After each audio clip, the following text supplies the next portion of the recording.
South Saskatchewan Regiment took part in what we call Operation Jubilee, or the Dieppe raid. Out of the people from Saskatchewan, we had a whole sector called Green Beach that we looked after, and we had objectives on. So 523 men of the South Saskatchewan Regiment went in for what was supposed to be a day-long raid.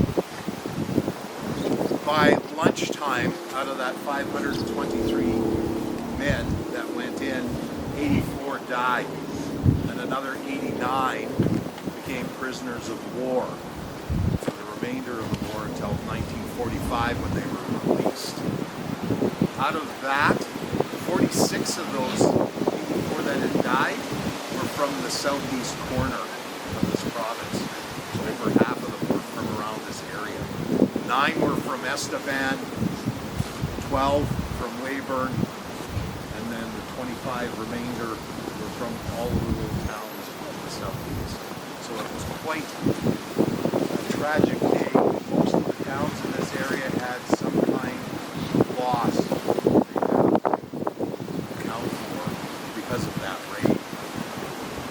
So this year, being the 80th anniversary, it's a little more special because we're remembering the men that served in the South Saskatchewan Regiment that lost their lives at Dieppe in 1942. Behind me you can see all of the graves that are marked here with the stakes.